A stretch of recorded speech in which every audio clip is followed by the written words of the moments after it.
சாய்ராம். என் அன்பு செல்லமே, என்னுடைய அழகான தங்கமே, வாழ்க்கையில் நான் உன்னை சந்திக்க தான் வந்துள்ளேன். என்னுடைய சந்திப்பு மிக மிக முக்கியமான சந்திப்பு. என்ன தெரியுமா? ஒரு முக்கியமான கட்டத்திலிருந்து உன்னை காப்பாற்றத்தான் வந்துள்ளேன். அவ்வளவு சுலபமாக என்னிடம் யாரும் பேச முடியாது. நானும் யாரிடமும் போய் பேச மாட்டேன். என்னை நம்புபவர்களுக்கும் என்னுடைய பிள்ளையாக இருப்பவர்களிடம் மட்டுமே நான் பேசுவேனே தவிர மற்றவரிடம் பேச மாட்டேன். ஏன் தெரியுமா? என்னை புரிந்து கொண்டவர்கள் தான் நான் கொடுக்கும் வாக்கினையும் நம்புவார்கள். ஆனால் என்னுடைய தங்கத்திற்கு இந்த நேரத்தில் நான் வந்திருக்கிறேன் என்றால் முக்கியமான காரணம் உண்டு. உன்னிடம் ஒரு தெய்வம் பேச வேண்டும், அதுவும் பெண் தெய்வமானது பேச வேண்டும் என்று துடிக்கிறது. அதனால்தான் உன்னுடைய வீட்டிற்கே பெண் தெய்வத்தை கூப்பிட்டு கொண்டு வந்துவிட்டேன். என்னுடைய பிள்ளை சந்தோஷமாக இருக்க வேண்டும், என்னுடைய பிள்ளையை சார்ந்தவர்கள் சந்தோஷமாக இருக்க வேண்டும் என்பதில் நான் மிகவும் குறிக்கோளாக இருப்பேன். உன்னுடைய வாழ்க்கையின் நிலைமை நிச்சயமாக மாறும். இப்பொழுது நீ என்ன நினைக்கிறாய்? வாழ்க்கையின் நிலைமை இப்படியே இருக்கும் என்று தானே? கண்டிப்பாக கிடையாது. உன் வீட்டு வாசலிலேயே ஒரு பெண் தெய்வம் நின்று கொண்டே இருந்தது. அது எதற்கென்றால் உன்னுடைய வீட்டில் சுத்தமாக இருக்க முடியவில்லை. குடும்பத்தில் 1000 பிரச்சனைகள், அதில் காது கொடுத்து கேட்க முடியாத நிறைய வார்த்தைகளை உபயோகப்படுத்துவதனால் உன்னுடைய வீட்டில் இருக்கும் தெய்வங்கள் அனைத்துமே உன்னுடைய வீட்டு வாசலிலேயே தான் நிற்கிறார்கள். தங்கமே, உன்னுடைய சூழ்நிலை எங்களுக்கு தெரியும். ஆனாலும் வார்த்தைகள் என்பது மிக முக்கியமானதல்லவா? எல்லாவற்றையும் கேட்டுக்கொண்டு இருக்க முடியாது தானே? வார்த்தையை எப்பொழுதும் பார்த்து உபயோகப்படுத்துங்கள். நீங்கள் பேசுவது உங்களுக்கும் அது கடினமாக இருக்கும், உங்களுடைய வீட்டில் இருக்கும் தெய்வங்களுக்கும் அது கடினமான ஒரு விஷயமாக இருக்கும். நீங்கள் சந்தோஷமாக இருக்க வேண்டும் என்பதற்காகத்தானே இவ்வளவு போராடுகிறீர்கள். ஆனால் என் குடும்பத்திற்குள் இவ்வளவு சண்டைகளை உருவாக்குகிறீர்கள். தங்கமே, உன் வீட்டு வாசலிலேயே தெய்வமானது அமர்ந்திருக்கிறது. அவர்களை தான் நான் உன்னுடைய வீட்டுக்குள் அழைத்து வந்துள்ளேன்.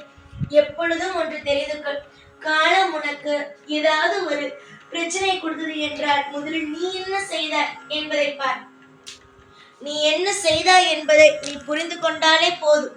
அடுத்தடுத்து எல்லாமே உனக்கு பிடித்ததாக நடக்க ஆரம்பித்துவிடும். காலம் உனக்கு நிச்சயமாக சோதனை செய்கிறது என்று நினைக்காதே. இதெல்லாம் சோதனை கிடையாது. உன்னுடைய வாழ்க்கையில் உன்னை வாழ வைக்க உன்னுடைய வீட்டில் தெய்வம் இருந்தால்தான் நீ நிம்மதியாக இருக்க முடியும். தெய்வம் சற்று வெளியேறினது என்றால் உன்னுடைய வாழ்க்கையில் உன்னால் நிம்மதியாக இருக்க முடியுமா? நீயே சொல் தங்கமே. வாழ்வில் நீ பட்ட கஷ்டங்களுக்கும் நீ பட்ட அவமானங்களுக்கும் கண்டிப்பாக பதில் சொல்ல வேண்டும். அதாவது நீ எவ்வளவோ கஷ்டப்பட்டு விட்ட, எல்லாவற்றுக்கும் ஆதரவு நான் கொடுப்பேன். முதலில் நீ அதை நன்றாக தெரிந்து கொள். ஆனால் உன்னுடைய வீட்டில் இருக்கும் தயவு செய்து சண்டைகளை போடாமல் இருங்கள். கஷ்டங்கள் என்பது வரும் போகும். அதற்காக பிரிவு என்பது ஒரு முடிவே அல்ல. நிறைய விஷயங்கள் நானும் பார்த்து விட்டேன். அவசரமாக முடிவெடுக்கிறீர்கள். தங்கமே, நான் உன்னுடைய அம்மாவாகவும் அப்பாவாகவும் இருக்கிறேன். உன்னுடைய வாழ்க்கையில் எல்லா விஷயத்தையும் நான் செய்து கொடுக்கிறேன். உன்னுடைய வீட்டுக்குள் அனைத்து தெய்வங்களையும் அழைத்து கொண்டு வந்து விட்டேன். இனிமேலாவது எந்த பிரச்சனையும் இல்லாமல் சந்தோஷமாக இருங்கள். நீங்கள் கேட்டதற்கும் உங்களுடைய வாழ்க்கையில் எல்லாமே நடக்க போகிறது. கோடியாக பணத்தை அள்ளி கொடுப்பவர்களுடைய வீட்டுக்கு கூட தெய்வங்களாகிய நாங்கள் போவது கிடையாது. உண்மையான மனம் இருப்பவர்களுடைய வீட்டுக்கு மட்டுமே நாங்கள் போகிறோம். அப்படி இருக்கும் பொழுது உன்னுடைய வீட்டை தேடி வந்திருக்கிறோம் என்றால் நீ எந்த அளவுக்கு புண்ணியம் செய்தவன். குடும்பத்தில் நிம்மதி இல்லாமல் எப்பொழுதும் ஆக்காதீர்கள். நிம்மதியோடு இருங்கள். எல்லா நாளும் உங்களுக்கான தெய்வம் நிச்சயமாக கூட இருக்கும். இன்றைய நாள் மோசமாக இருந்தாலும் நாளைய நாள் நிச்சயமாக அற்புதமே நடக்கும். பாடுபட்டு விட்டீர்கள், இனிமேல் என்ன? எல்லாம் நல்லதுக்கே.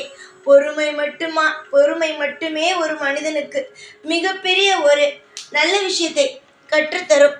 புரிகிறதா? ஒரு பெண் தெய்வமானது ஒருவருடைய வீட்டில் இருக்கிறது என்றால் அங்கு அனைத்து அஷ்டலட்சுமிகளும் அதே வீட்டில்தான் இருக்கிறார்கள் என்று அர்த்தம். உன்னுடைய வீட்டில் இருந்த பெண் தெய்வம் இப்பொழுது வெளியே போய் நிற்க காரணமும் உன் வீட்டில் அடிக்கடி சண்டை வருவதுதான். சண்டை இருக்கும் இடத்தில் எந்த தெய்வமும் இருக்காது. சண்டை இல்லாமல் குடும்பத்தோடு பணம் இருக்கிறதோ இல்லையோ ஒற்றுமையோடு இருக்கும் வீட்டில் மட்டும்தான் தெய்வம் இருக்கும். உன்னுடைய வீட்டில் சண்டை போடாமல் இருங்கள். கண்டிப்பாக போன தெய்வம் எல்லாம் திரும்பி வரும். உன்னிடம் ஆவலோடு பேச வேண்டும் என்று காத்திருக்கிறது. அந்த பெண் தெய்வம் மனதில் நினைத்த அனைத்து விஷயத்தையும் இந்த சாய் சொல்லிவிட்டேன். இனிமேல் பார், அடிக்கடி உன்னிடம் வந்து அசிரரியாக பெண் தெய்வமும் பேசும், நானும் பேசுவேன். நம்பிக்கையோடு இருங்கள். தெய்வங்கள் ஆனது ஒரு முறை ஒருவருடைய வீட்டுக்கு வந்து விட்டது என்றால் அவ்வளவு சீக்கிரமாக அந்த வீட்டை விட்டு நகராது. காரணம், அந்த பிள்ளைகளை பிடித்துதான் அந்த தெய்வம் வந்திருக்குமே தவிர பிடிக்காமல் வந்திருக்காது. கண்டிப்பாக நான் எப்படி உன்னுடைய வீட்டிற்கு பிடித்து வந்தேனோ அதே போலத்தான் அந்த தெய்வமும் உன்னுடைய வீட்டுக்கு இருக்கிறது. நிச்சயமாக உன்னுடைய வீட்டிற்கு வந்து இருக்கிறது, வரும். இனிமே அனைத்து தெய்வமும் கண்டிப்பாக நான் உனக்காக ஒவ்வொரு விஷயத்தையும் செய்து கொடுப்பேன். இனி நீ நிச்சயமாக மிகப்பெரிய அளவில் வாழ்வாய். அதில் எந்த ஒரு சிறிய சந்தேகமுமே இல்லை. புரிகிறதா தங்கமே? இதற்கு முன்பு வாழ்ந்தேன், இதற்கு பின்பு வாழ்ந்தேன் என்றல்ல. இனிமேல் உன்னுடைய வாழ்க்கையில் அமோகமான ஒரு வாழ்க்கையை வாழத்தான் போகிறாய். குடும்பத்தோடு ஒற்றுமையோடு இருக்கத்தான் போகிறீர்கள். அதில் எனக்கு எந்த சந்தேகமும் அல்ல. நம்பிக்கையோடு இருங்கள். காலம் உங்களுக்கு நிச்சயமாக அற்புதமான பதிலை சொல்லும். போட்டி போட்டுக்கொண்டு இந்த விஷயத்தை நான் செய்ய வேண்டும், அந்த விஷயத்தை நான் செய்ய வேண்டும் என்று நினைக்கிறீர்கள். ஆனால் என்ன நடந்தது? எல்லா விஷயத்திலும் கஷ்டம்தானே. எதிலும் போட்டி போடாதீர்கள். குடும்பத்திற்குள் எப்பொழுதும் போட்டி பொறாமைகள் இருக்கக்கூடாது. முக்கியமாக கணவனுக்கும் மனைவிக்கும் இடையே போட்டி பொறாமைகள் இருக்கக்கூடாது. அப்படி போட்டி பொறாமை இருந்தால் உங்களுடைய வாழ்க்கை நிம்மதியாக இருக்காது. போட்டியும் பொறாமையும் இல்லாமல் அமைதியாக இருங்கள். கட்டாயமாக உங்களுடைய வாழ்க்கையில் மாற்றம் வரும். பெரிய அளவில் இன்பமும் பெரிய அளவில் சந்தோஷத்தையும் நான் கொடுப்பேன். இதில் எனக்கு எந்த சந்தேகமும் அல்ல. உங்களுக்கு ஏதாவது சந்தேகமா? சந்தேகமே வேண்டாம். நான் இருப்பேன். இன்று மட்டுமல்ல, என்றுமே உங்களுக்கு துணையாகவும் பாதுகாப்பாகவும் எல்லா விதத்திலும் உங்களுக்கு உதவி செய்து கொண்டு பல்லாண்டு காலம் உங்களை வாழ வைத்துக் கொண்டு நீண்ட ஆயுளுடன் உங்களுடைய வாழ்க்கையில் நான் உங்களை வாழ வைப்பேன். எக்காரணம் கொண்டும் எந்த ஒரு விஷயத்தை கொண்டும் கவலை என்ற ஒரு விஷயத்திற்குள் போகாதீர்கள். இன்றைய நாள் இப்படியா, நாளை நாள் அற்புதமாக இருக்கும். எப்பொழுதுமே சரிதான். நேரம் சரியில்லை என்றால் சற்று அமைதியாக இருங்கள். அதற்காக எனக்கு நேரம் சரியில்லையே போட்டு குழப்பிக் கொண்டு இருக்காதீர்கள். நேரம் சரியில்லை என்றால் சரியாக தெரியும். நேரம் இப்பொழுது சரியில்லை, எடுக்கும் காரியங்கள் எல்லாம் தடங்கலாகும். அந்த நேரத்தில் மட்டும் அமைதியாக இருங்கள். அந்த நேரத்தில் இன்னும் அவசரமாக புது விஷயங்கள் செய்யும் பொழுது உங்களுக்கு மன வருத்தத்தை தான் கொடுக்கும். அதனால் எப்பொழுதுமே நேரம் சரியில்லாத நேரத்தில் பொறுமையோடு வாழ்க்கையை கையாள பழகுங்கள். வாழ்க்கையை ஒரு முறை நீங்கள் கையாள பழகிவிட்டீர்கள், ஆனால் நிச்சயமாக அடுத்தடுத்து உங்களுடைய வாழ்க்கையை நீங்களே புரிந்து கொண்டு அடுத்தடுத்து இன்பத்தை பார்க்க ஆரம்பித்து விடுவீர்கள். நல்லது நடக்கட்டும்.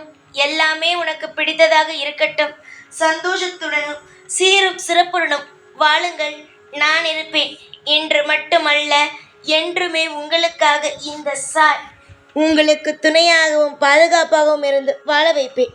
சந்தோஷமாக இரு. எல்லா தெய்வமும் உன் கூடவே இருக்கும். எப்பொழுதும் உன் கூடவே இருப்பேன். இந்த சாய் நான்.